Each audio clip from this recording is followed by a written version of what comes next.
Hello, welcome to HLA Live. HLA Live is our regular broadcast on the HLA YouTube channel as well as all the other social media channels. Each week we talk to interesting people from across the HLA community to share with us their ideas and their innovations and hopefully bring them to a global audience. Many of the topics come from our community, with scholars and faculty expressing an interest in many of the discussions that we're about to have. HLA programs are built on 6 pillars. The leader is an innovator and entrepreneur, the leader is a communicator, the leader is a manager, the leader as a negotiator, the leader as a follower, and the leader as a philosopher. If you are interested in becoming a HLA scholar, why not get in contact? Many of the episodes in HLA Live will cover one or more of these important pillars. The HLA team consists of Pedra, Eamon, Tim, Riddy, Alistair, Adil and Trisha, and a range of other HLA scholars and faculty. In this episode of HLA Live, we are discussing continuing the momentum, widening participation after medical school, hosted by Jahinga Alom. Hello everyone and welcome to the HLA Live session on widening participation in the postgraduate realm. Today I have 3 fantastic speakers on the panel and I'll introduce them one by one. My name is Jingi Alom. I'm a F3 doctor studying public health at the London School of Hygiene. And I've done a fair bit of work around widening participation in the undergraduate realm. But today, my panelists will be talking about postgraduate widening participation. So to start off, I have Sonia Ike. She's a core surgical trainee in plastics and reconstruction in the KSS Deanery. She's a co-founder of Motivating Medics, a widening participation non-profit organization focusing on undergraduate medical education. She's also a past scholar of the HLA in 2018 to 2019. She's a fellow at the Institute of Leadership and Management. And then I also have Anam Hock, a GP from Manchester, who's also a GP trainer, co-chair of the Equality, Diversity and Inclusion group at the University of Manchester's Medical School. He's also the chair of the National Medical Schools Widening Participation Forum. Thank you so much, Anam, for joining us. And we also have Colin Melville, who's a honorary professor of medical education at the University of Manchester, Director of Medical Education at the General Medical Council, and a clinical intensivist as well. So thank you everyone for joining us today. Just to kick off, I will start by asking you, what unique challenges do you think widening participation doctors face at the beginning of their clinical training? So I could answer that. So one of the big issues from an undergraduate perspective would be, feeling like, it's quite difficult sometimes to assimilate and actually, bond with your cohort at university. And then when you go on, post-graduation, this doesn't actually stop this feeling. So one would find that lots of activities, bonding activities, things to do to fit in, which usually involve finance, which involve, quite, I guess, the knowledge of certain activities, certain sports, etc. It may seem trivial, but actually post-graduation, if you want to get on with your colleagues and, have a good rapport with them for everyday work, if you struggle with this, then it can be a problem as well. So I think it's important to think about this in a very holistic way. It's not just the obvious academic factors, it's the bonding, the social aspects as well. Even the way one might talk, for example, whether your accent is more RP versus Cockney, for example, things of that nature, the schools that you went to, these issues do indeed crop up even post-graduation as well. I agree totally with what Sonia's just detailed. The barriers are already there. What we've done as medical schools have been really successful in getting the students in with high percentages now compared to when I first started in widening participation many years ago into medical school. the Office for Students have realised that it's not just good to reduce the ratio of those from more wealthier backgrounds to those from less wealthy backgrounds in access, but student success is important and student progression. And from the evidence, it is all about networking. It's about what kind of research projects you get involved in, who you know, and the sort of issues of aspiration. I personally felt that when I was at medical school in the 90s, I did not feel I belonged there. I was in Sheffield, which was a great institute. I had a great time there, but I didn't feel like I belonged to the university. And I agree totally with what Sonia's saying, that this then follows into postgraduate, and that is a big challenge. And the other thing I just want to briefly mention is the issue of that transition from graduation to foundation programs. There's a massive disadvantage there, and I'm so glad Higher Education England are now doing sort of stakeholder discussions about this, because I think there is discussion about possible pre-allocation of students from WP backgrounds, and I think that is really would be helpful. Now, I've got a few more controversial suggestions that probably won't be taken on board, but I'd like to just mention it, if that's okay, Jingy. Go for it. It's not too controversial. It's to do with the scores. So the academic score that you need. So you have your situational judgment test score, 50%, but then you have 7 points, which is the academic score, which takes account of an intercalated degree, which is 5 points, and then published articles as well.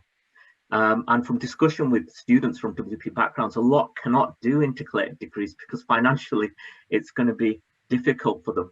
And a lot can't get published because there's a lot of publications you need financial support, or you need to network with organizations. So in terms of the national forum and locally, we're working with student societies who want to widen participation in terms of research, in terms of academic profile, and it's amazing to see what our students are doing, and they're leading on that.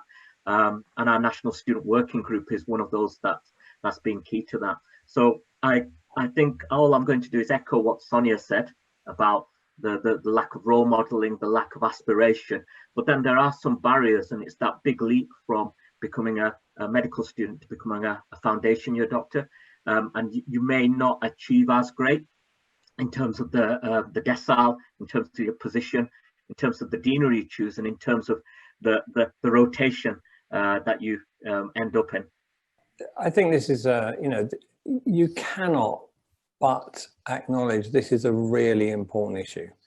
Credit to Medical Schools Council and medical schools for what they've sought to do to increase the number of applicants from so-called widening participation backgrounds. But one of the challenges we have is we don't have an agreed definition of widening participation. And whilst that doesn't matter for this conversation, it does matter when we're trying to look for evidential bases on which to make decisions.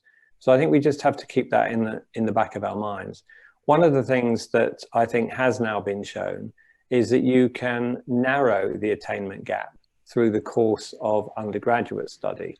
What we don't yet have is enough data to say, and what happens after that? So this is, I think, is a critical issue for us. And I think Sonia's already raised what I suspect are some of the many more important issues. It's not about your ability as a doctor. And of course, we're making lots of assumptions that your academic performance indicates your ability as a doctor. And we know that doctoring is much more broad than simply your ability to pass exams. And I think we need to be a little bit careful that we don't get sucked into something which is very easy to measure, but doesn't necessarily tell us whether doctors are good doctors. It's one part of I think, a more nuanced picture. Interestingly, though, if you look at the preparedness surveys, there isn't much difference between those of WP and non-WP background when it comes to their sense of preparedness to be an F1. So that suggests that this is more complicated than simply your ability to be a doctor. And I think both Sonia and Em have touched on this already. And this is more likely to be the context in which you came into it, how like me you are, I mean, I wouldn't describe myself as coming from a WP background, but I was the first person ever in my family to become a doctor.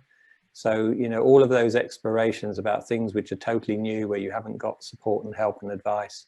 You may come from a family, as others have said, where, you know, the financial constraints are more difficult, where your ability to move or travel is more difficult. So I suspect that we may find that these are more powerful influences of what happens in postgraduate than actually the ability to be a doctor, but perhaps we can come back to that. Thank you, Colin. I think just touching on what you said about widening participation and defining it, the issue we have is it's a very dynamic definition. You know, 20 years ago, 25 years ago, the definition of widening participation was to get women into medicine.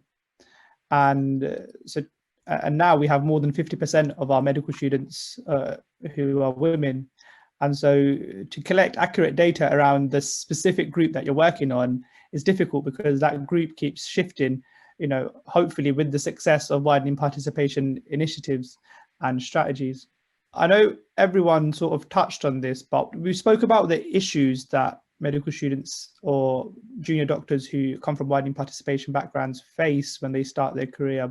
And spoke about potential solutions with the points in their FPAS application process. But what other solutions do you think we may be able to implement, or what solutions are there to the issues that we've discussed? So I would like to touch on, say, the professional support units that exist in each deanery, the PSUs as they're commonly called. You know, from my experience and to my knowledge, I don't think that there is a dedicated widening participation sector in these PSUs. And I think that that would be something, you know, to raise. A lot of WP students post-graduation sometimes don't necessarily like to highlight the fact that they come from widening participation backgrounds into medical school, as they feel that once again it may affect their assimilation and the way people perceive them, and indeed the perceptions of their ability to be a good doctor. And so I think that you know, trying to make it known that actually there's nothing to be ashamed of, and the help is there, and if you feel that you need it, then go for it, and it's available. So I think definitely the professional support units could do something about that. Also aspects such as finance, but then once again the finance and the pastoral care, once again this is in the professional support units. But I think that if there's a greater emphasis on you know, providing help for people who come from WP backgrounds, then this would be quite a good thing to start. How have you found that you're a surgical trainee at the moment, and you know, surgery is known to have you know, expensive courses and expensive tick box exercises, should I say. How have you found that as a trainee who comes from a WP background? How have you found progressing through your career and navigating through surgical training? It has been very interesting, I'd say. It has taken a lot of like self-awareness, a lot of reflection, and also, you know, taking the time out to also talk to more people and network, and, you know, try to understand people's, you know, perspectives. It's a two-way thing here. And so networking is definitely key. I think that I've always been quite a proactive person. So I was always the type of person who's reading up on person specifications, even as a medical student. And so to some degree, I always knew what was expected of me by the time I'd reached a point for entry. And I think that definitely helped. I did an F3, and I think that was phenomenal in that I was able to work back home in London. I trained in the East of England deanery for foundation. So I went back to London, and by being in London, I felt that the networking hub was just there. So I was able to talk to people. I did quite well in my F3 jobs. And so consultants and registrars would then offer studies and research. And I think that, if anything, it just took a lot more proactiveness, as opposed to having kind of opportunities presented, or, you know. So I would say that was the challenge, because sometimes, you know, I found that I did burn out. And you don't want to say no to things because you feel that, oh, you know, this opportunity, I might not get it again. And I think that coming from a WP background, you always kind of have that in the background of your mind, you know, this opportunity is here, I have to take it. You kind of see it less as an option, but more as I have to do this. So I think it's a bit convoluted, but ultimately, it's quite multifactorial. There were many things I was thinking about, and I still indeed think about. I think in terms of the social aspects, once again, I'm first in the family. I was born and raised in Hackney, East London. I went to state schools throughout. I didn't see surgeons around me. And trying to prove to people that actually I want to do this and I have a genuine interest. But once again, that whole notion of trying to prove to people when actually I should just prove it to myself. So you can see how it's always there, but I would say it's getting better.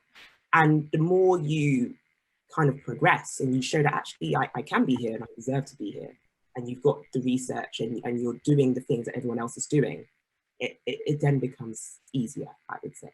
So I suppose what you're saying is once you've developed a foundation for your professional identity, then you can go on to do these things like networking and whatnot, and going on to speaking to people and senior doctors who want to involve you in research and studies and help you progress for your career. Is that what you're saying? Yeah. Yeah. So it's quite convoluted because I'm literally telling my own story. A bit all over the place, but essentially it is that, once you are able to prove yourself and you develop that kind of self-awareness and that confidence, ultimately, it makes things better. Yeah. So I would totally agree again with what Sonia's saying. It's a good time at the moment to address this, because I think there's the NHS long-term plan, which wants to diversify the workforce so that there is representation. Because the evidence is, if there's representation of the community in the doctors that are serving it, then this is the time to do it. And that's been our evidence when we've been looking at it from a medical school perspective and our justification for it. In terms of solutions, it goes back to what seems to be quite successful in medical school, which is role modeling and mentoring, which Sonia is talking about, that whole issue. Are there people similar to me that I can look up to? Not like, let's say, for example, a surgeon that you can never relate to. But if you saw, let's say, for example, Sonia as a successful surgical trainee and very hopefully in the next few years a fully fledged surgeon that has that power through through media, social media, through talks, just through representation, and to break down that stereotype that only a certain type of person can get into these ivory towers, these high positions of influence. And I think we are in a unique position, although we are not the ones that are in that comfortable place of diversity and representation. We have that opportunity for the next generation and the generations that follow to enable that path to come. So I think this is why I'm passionate about it, because we're in an exciting time, because at a national level, at a government level, people have acknowledged that whatever's happening is not working and it's not represented the UK, and we can actually influence change to make it better. Because it's, even if we've had that horrible experience, I had it in the 90s and in training and things like that, I've had lots of barriers there. But the thing that makes me happy and excited is that we can make that change. Yeah, again, I think you've really touched on something. And I mean, what's really interesting is that some of the things we're talking about here could so easily be paralleled across into some of the challenges of other groups, including, if I may mention, international medical graduates. And I think our challenge as a profession has always been that we expect other people to fit to our model. And actually, there isn't a one size fits all. It's not a profession where we're all the same. I mean, we see that in the diversification of character types that we kind of caricature that go into certain specialties, which perhaps we shouldn't talk about here. But there is something about how people coalesce around certain behaviours or personality types. But one thing that I think is clearly missing, and I've talked about this at previous education conferences, and I think both Sonia and Enem have touched on it, so it's worth reinforcing, is this whole thing of mentorship. We do an awful lot. So we have a structure that has an educational supervisor and a clinical supervisor. But who's interested in me? Who's there for me? Rather than saying whether I'm doing okay or not in terms of the curriculum or whatever. what about me in the context of the workplace in which I work? So I always, so I have two challenges. I would say, you know, to everyone who's in that learning role, and that doesn't necessarily exclude people at the top of the career, by the way, find a mentor. You need a mentor. And for those of us who are privileged to have, be in very senior roles, look out for people that you can mentor. And that's about getting alongside them. It's about understanding things from their perspective and helping them to navigate their way through. It's not about saying, well, if you do it like I did, it'll be all right. So I think that's something we have not really captured. I remember some years ago, I was doing my master's in MedEd at Nottingham University, and there was a chap there, I'm pretty sure his name is Gordon French, so apologies if it isn't, and I hope he doesn't mind me mentioning, but he was talking about developing a mentorship program. And at the time, and I was a consultant then, I didn't really latch onto it. Now, it's probably the one thing I talk about more than anything else, and I actively seek to do with my own colleagues in the GMC. How can I help you? Or as Peter Homer says, and I have a huge amount of time for him, he says, when you appoint people, you should appoint people that are better than you, and you should help them to succeed even further.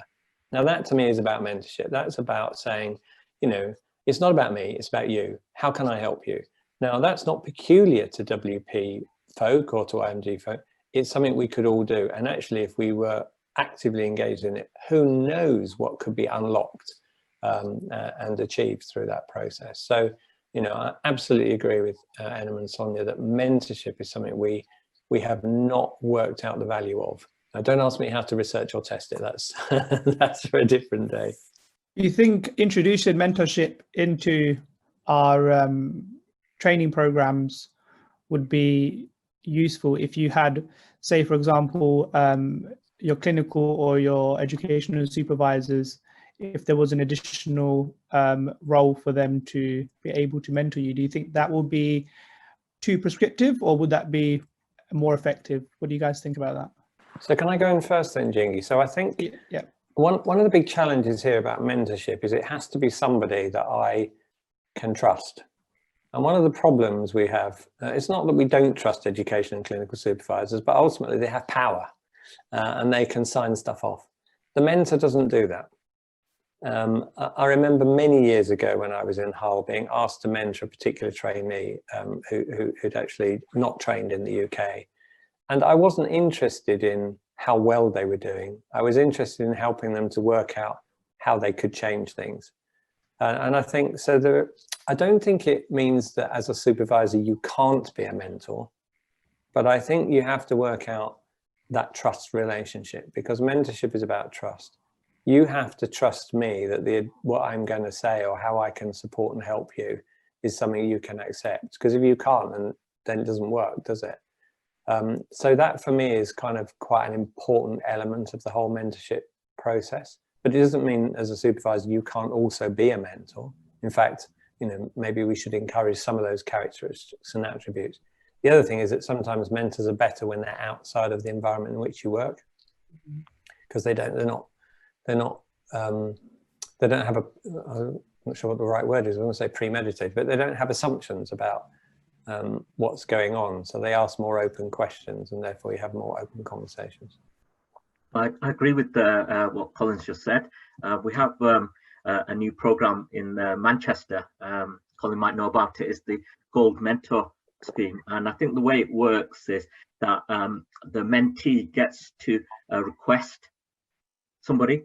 Okay, so they can request if they want somebody different to them, if they want somebody in the same faculty or in a different faculty, you know, if it's somebody quite junior in their academic career or somebody quite senior there. So it puts the onus on the mentee what they want out of it. So that might be a good way of not making it like, okay, so you're from a WP background, so we're going to give you a WP mentor, you know, or you're Bangladeshi, so you're going to get a Bangladeshi mentor. It puts the onus on that individual. If they feel that they will get the benefit from somebody who they can relate to, that's great. If they want somebody who they know has a lot of wise words and has got a massive international reputation, they get that chance to contact them as well. So I just wonder if what we're doing in Manchester, I know just as a small institute, well, it's a big institute, but one of many institutes, could be then looked into in postgraduate. Yes, I would say I agree with both what Colin and Ian have both said. I would also like to add that the idea, I always talk about the distinction between mentorship, sponsoring and coaching. And I think that, you know, kind of just assigning people to be mentors from the get-go has its pros and cons. I think that mentoring has to come from it's an internal thing. You have to want to do it. And usually if you want to do it, you do a better job. But I think that there is nothing wrong with actually saying, actually, I may not be the best mentor, or I'm not in a position to really effectively mentor somebody, but I'm happy to sponsor you for this. So endorse you for something, you know, for some research, or coach you in this particular avenue, maybe provide some interview advice or, you know, coaching, etc. So I think that should be encouraged as well from a postgraduate standpoint. So it doesn't necessarily have to be mentoring per se. But recognizing that there are indeed other avenues that, you know, that somebody could help one in, and, you know, once again, that choice and that ability to be able to choose exactly what you feel that it is that you need definitely helps as well. Yeah, and there's no, as Sonia I think is alluding to, there's nothing here that is a sort of permanent lifetime contract arrangement, is there? You know, someone might come and talk to me because they're particularly interested in an area that happens to be my expertise, and they might bring up something else. And I say, well, actually, I'm probably not the best person to help you here. Have you, you know, how do you feel about talking to so-and-so? And I always say to people, you know, I'm happy to help find a mentor, have a conversation with you, and then you have to decide between you whether that's going to work. It should feel very open. It should feel very supportive. It's not about, you know, if you don't click with the person, that's fine, actually. Let's find somebody else. But, you know, as you say, Sonia, the driver has to come from the person to want to be mentored. And then it is about finding the people that you can tap into. And I have no problem at all. I can think of 2 or 3 people where I gave them some pointers. They've gone off, and that, to be honest, I haven't seen them since. And that doesn't matter to me, as long as they can move on and find a successful pathway. And of course, it's not limited to WP graduates, but I do think we owe it to our colleagues to help everybody succeed, and that's what it's about. Just a very quick thing. In medical school, there is this issue of lack of signposts. You know, people don't know who to connect with. And I think Colin's made a very important point there of that sort of signposting role, because I think it's that lack of knowledge, because we've concentrated so much on widening access, you know, getting into medical school, because we've said there's not enough knowledge there for aspiring medical students to apply properly there. So we've clocked that one, and it's with all these amazing initiatives like Sonia's and others that are dealing with that widening access issue. But then in student success, there are peer mentoring programs in medical schools that are trying to address it. But then in postgraduate, even if it was that signposting role, the linkages, and what I'm extending to a suggestion is providing resources that makes it an equal playing field, so that it doesn't become like an old boys network in terms of progression through foundation and specialist training, that everyone has equitable access to the information, because knowledge is power, isn't it, at the end of the day? And if you have that information, you've got a better way of progressing to whatever you want to aspire to. I think, Sonia, you touched on something really important here, the difference between mentoring, sponsoring and coaching. You know, some of the barriers that Enam and Sonia initially mentioned, especially around, you know, additional research points, audits, quality improvement projects, and, you know, in training, clinics, procedures, if you're doing a craft specialty, having not only just a mentor, but a sponsor who invites you to come to theatre, to scrub in for procedures, to come to clinic, to come to specialist clinics, and, you know, get involved with their research and audit is a lot more powerful than that individual will think when they, you know, when they invite you along. They don't realise that they're breaking a barrier for you as an individual who's trying to navigate through this career with additional barriers. So I'm glad you brought that up, Sonia. That's really important to discuss.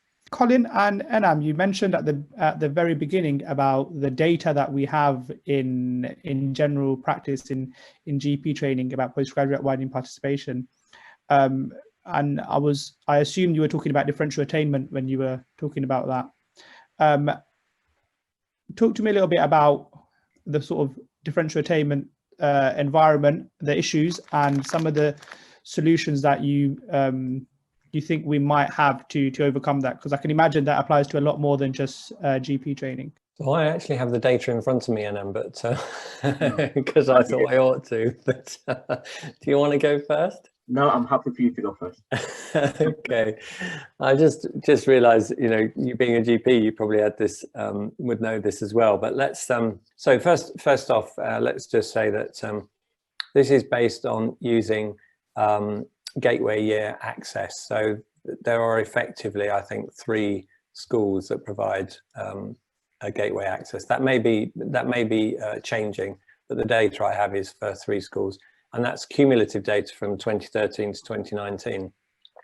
And what they did was they looked at the pass rate of those sitting the applied knowledge test of the GP exam and what the pass rates were. And in broad terms, I don't have the statistical analysis in front of me, but if you come from a standard or graduate entry, you have an 80+% chance of first time pass rate. If you come from a gateway, it is nearer to 60%. So there is clearly a difference in attainment. Now, differential attainment, of course, is a very significant area that we've been involved in for a number of years, and led by my colleague Jane Cannon. So it is broader perhaps than just the question of WP, because it impacts on other people, and there may well be crossovers between people who come through a WP pathway who also have other characteristics, including ethnicity, which may also predispose to those findings. When this all started a few years ago, the assumption was that it was the exam that was flawed. And I think we've moved on beyond that point. I'm not saying that that means we should be complacent about assessment, and it is something that the GMC is very interested in terms of impact assessment. Sorry, it's the same word, but anyway, impact assessment of how examinations perform. But we know that across a whole range of specialty exams, there is a differential attainment. We also know that it applies to other professions in the UK. And what's even more interesting is if you go to other countries, and I don't know how to express this. So in a piece that I was writing last night, I used the word non-native, but I don't mean that in any kind of pejorative way. So if you weren't born or brought up in a country, by origin or by ethnicity, you will face the same problem. So what's curious is it doesn't matter whether it's to the US, to the UK, to Canada, Australia. I think we've got data on all of those. The same issue arises. So there is something probably about cross-cultural boundaries. That may be one factor. And I suspect the other factor is about inclusion. That if as we can see, if you can narrow the attainment gap at medical school, what is then happening afterwards? Now, we tried to have a look at this week just to see if we'd got any data, but we don't have enough longitudinal data to say anything very confidently. I think that's our difficulty. And what is also interesting is if you look at, so I talked about preparedness earlier, so there doesn't appear to be any difference on a whole number of different ways of stratifying students in terms of their perceived sense of preparedness, in terms of the doctoring, which I think is interesting. But what's also interesting is that more WP students will go straight from F2 into specialty training, and more of them will choose general practice than non-WP. And also they're more likely to opt to train nearer to their, I'm going to call it home, and we define home as where they applied to medical school from. So their domicile at the time when they applied to medical school. So all of those things must have reasons for them. And as I think we alluded to right from the beginning, these are more likely to be societal and out of work reasons than probably in work reasons. So I think that's, that's just one thing that's worth bearing in mind in the data that we have. And as I say, the best data we've got is from general practice, partly because they were looking at it anyway. So we may be able to gain data elsewhere, but I would be surprised if it didn't show similar patterns. Yeah, I completely agree with Colin there, and it echoes what Kath Wolf has found in her work with differential attainment, looking at the fact there's a lack of confidence, there is some bias there, relationships from with supervisors, that sort of lack of inclusion into the community of practice. I think these are all key factors there. I'm not involved with the Royal College GPs, and I know they're doing lots of work. I am a member, so that's my contribution, is my financial support for them. But anecdotally, from working as a trainer in central Manchester, I do see these issues, and it is because subconsciously or consciously, I don't know how it is, that groups of trainees mingle in their own comfortable, similar groups, and that can potentially reinforce the barriers. And it's something that we've seen in medical school as well. Certain groups might orientate to a certain group, and the problem with that is that then the access to the links, the connections, the ways to actually get through the academic hurdles are lost. What I've also seen is that unfortunately, postgraduate, and again, this is me being controversial, postgraduate is very much a pass-fail, good-bad kind of field. And the problem is, I mean, there's a financial cost for failing. And if you're from a WP background, you don't have that kind of flexibility in terms of finances. So, and also it's that that feeling that you're not a good doctor for somebody who's already has poor self-esteem, possibly because it's never been told to them that they are worthy of being in this place.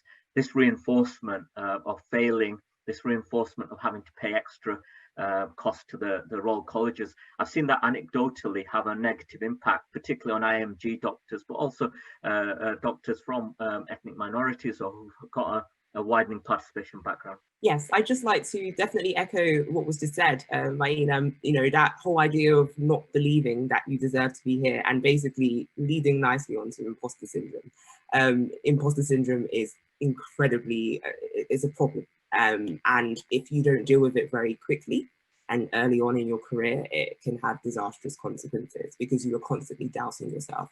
And, you know, even with regards to postgraduate examinations, vivas, you've got to have this gift of the gab, but you've also got to be confident. You've got to believe that you deserve to be here, and you want to also, you know, aside from getting the actual examination content correct, you also want people to believe that you're saying the right thing as well. And if you know, have imposter syndrome, if you are constantly doubting yourself, you know, this can be a problem.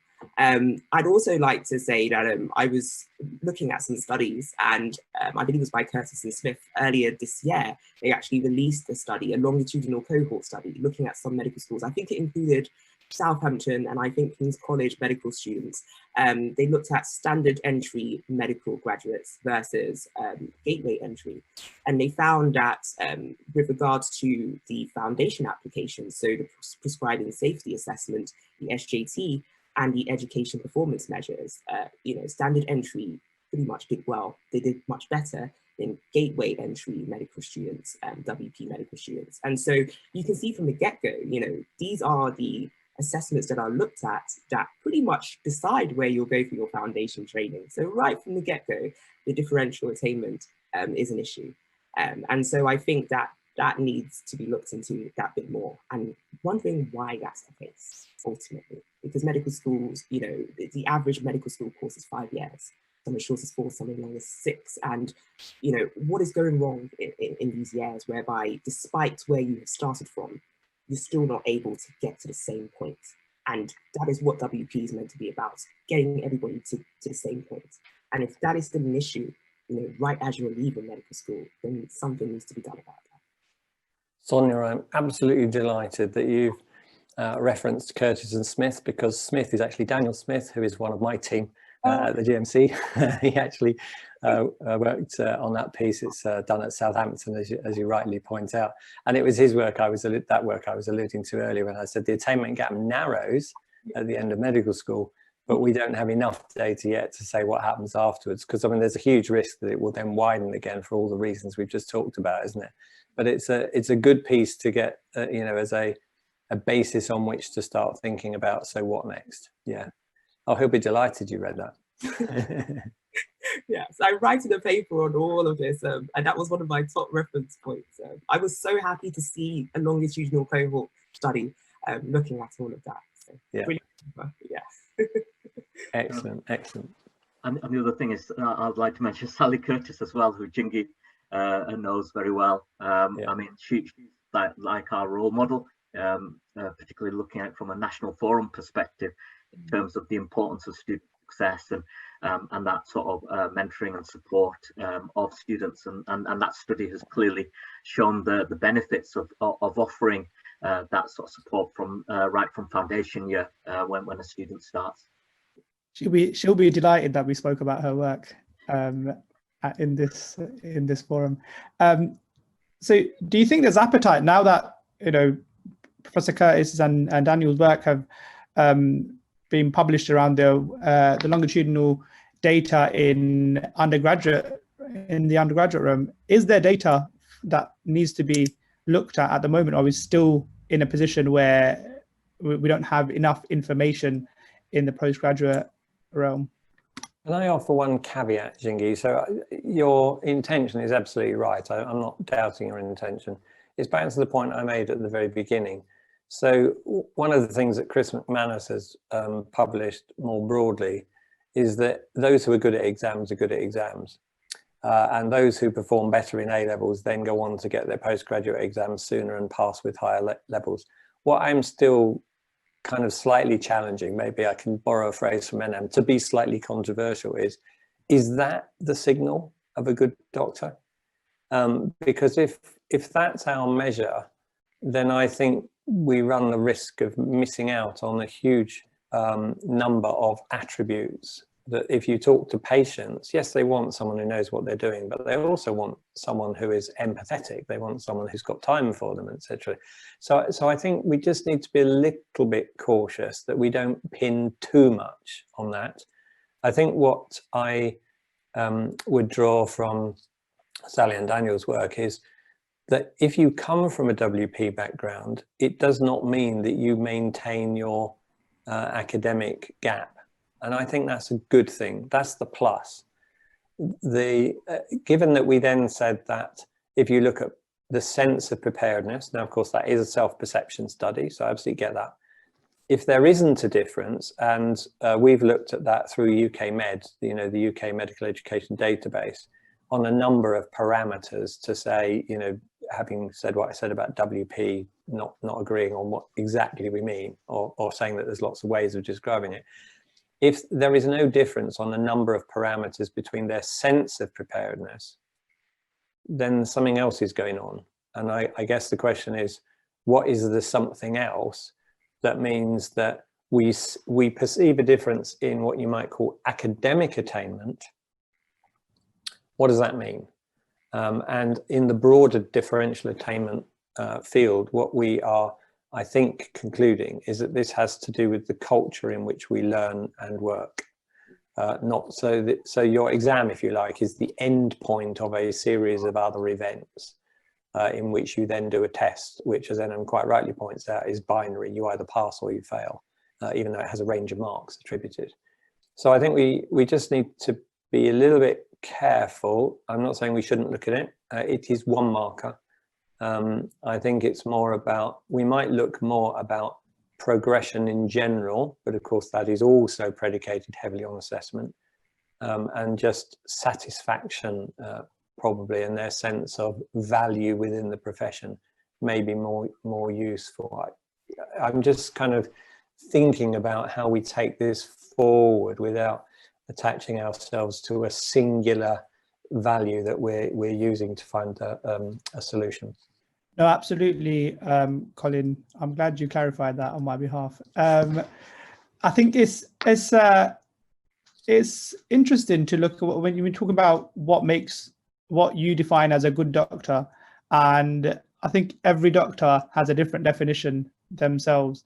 And quite often, you know, we'll look at ARCP, different aspects of our ARCP criteria in different specialties. Have I done enough to pass? If passing is what I measure as a success. One thing I learned very early on in my FY1 year was patients don't care about what you know. Everyone's passed finals and has become a doctor here. Patients care about you being compassionate, you being caring. That's what they worry about.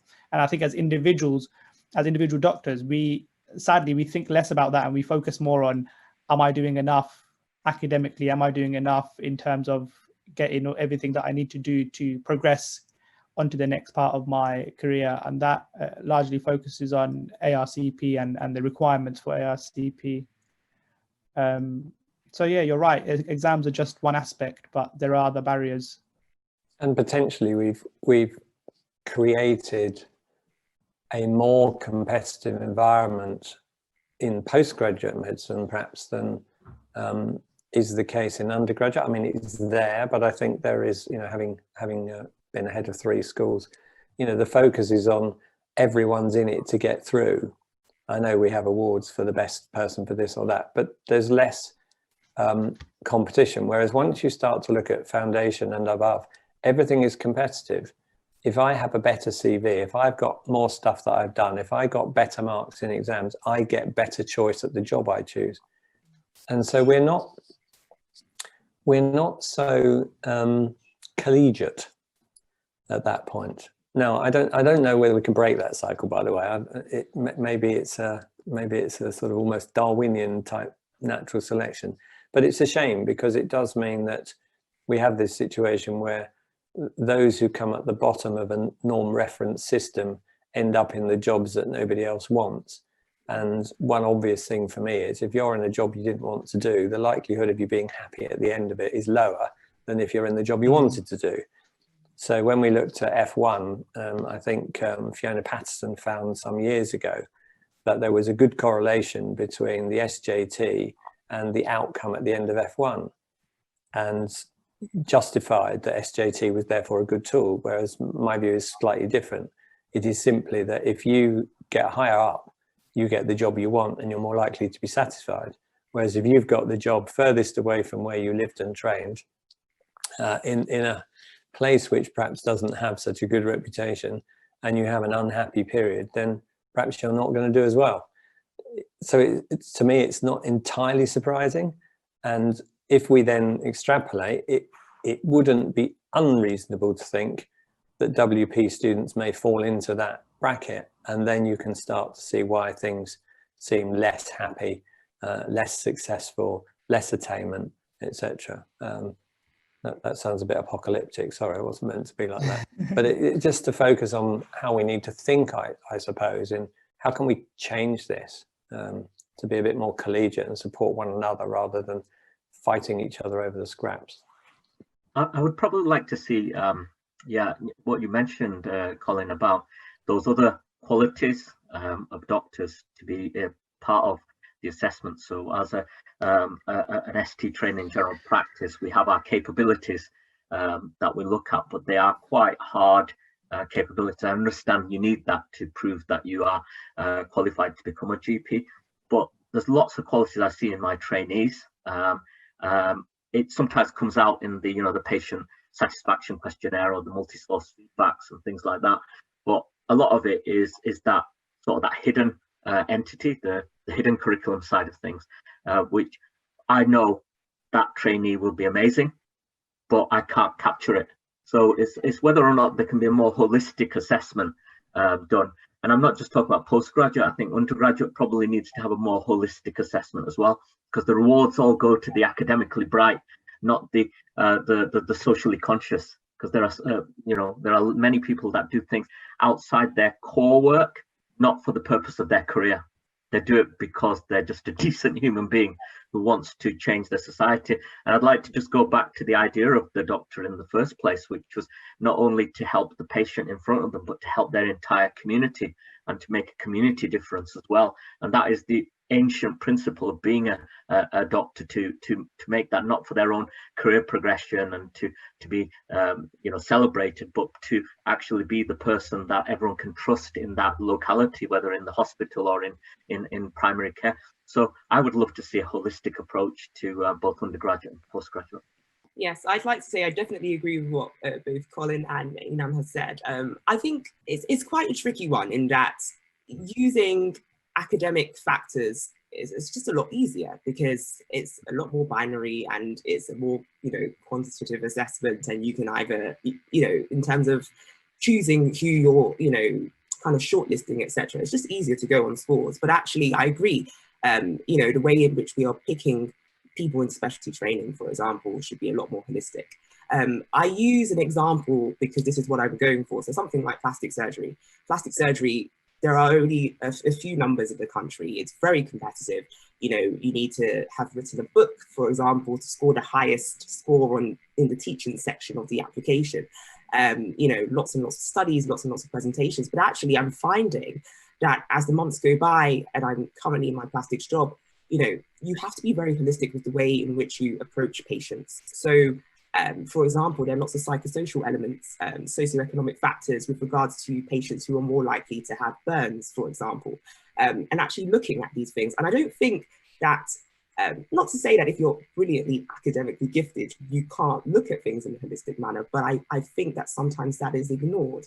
And I think plastics in particular, which is why I'm falling in love with it more and more every day, is actually the psychosocial aspects are vast. And I don't think people realize that, even from the, say, aesthetic side of things, the psychological elements and why people want to be, how they want to be and why they want to look how they want to look, and the factors that come into that. So I think that if we focus so much on the academics, that is ignored.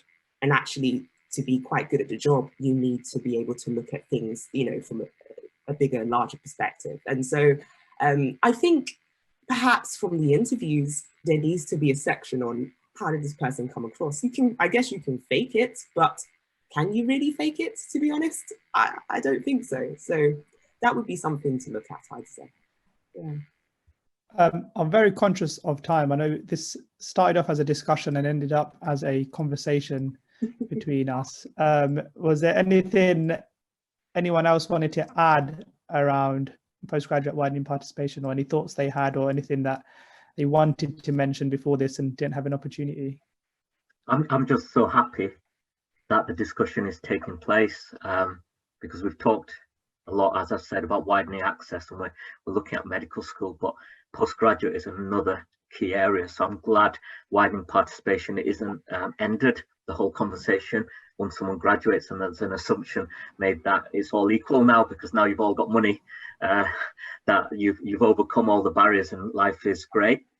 We need to make our medical students aware of the challenges that comes out from foundation and specialist training, and we need to work together as those in positions of influence to make that change. And I'd just add one thing to what Anna has said.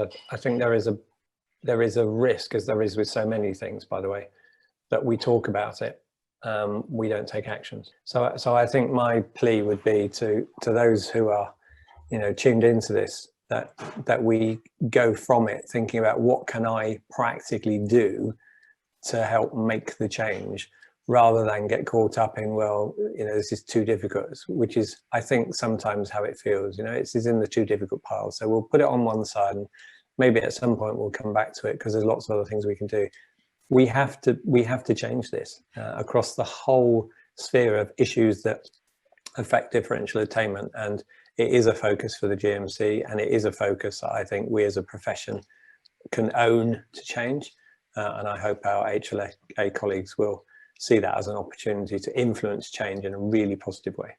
Yes, and I'd like to say, I guess, to add as a final note to WP students who've got on to become doctors like myself, I guess I'd like to say, just don't give up, and you will get there, and it does get better.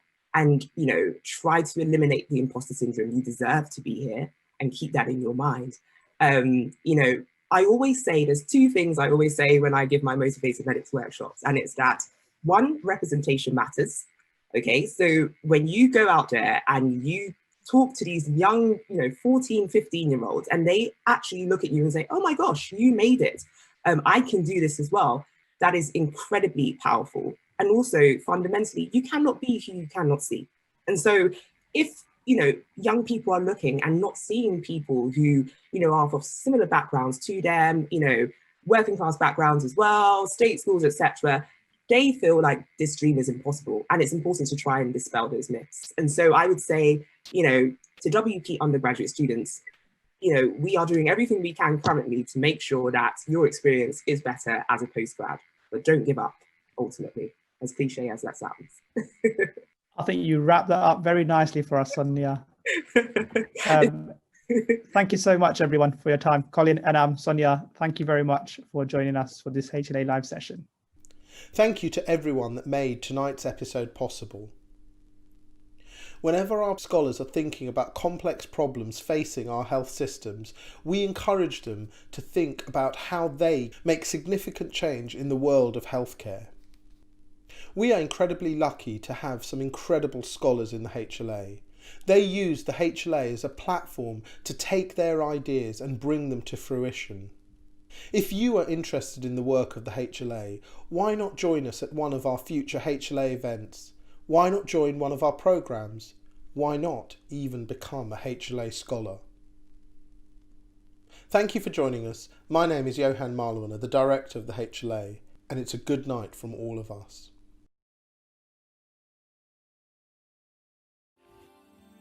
I can develop as a leader of the team that I'm already involved in with MediSense, but also pick up extra skills that will make me more effective in leading medical clinical teams in the future.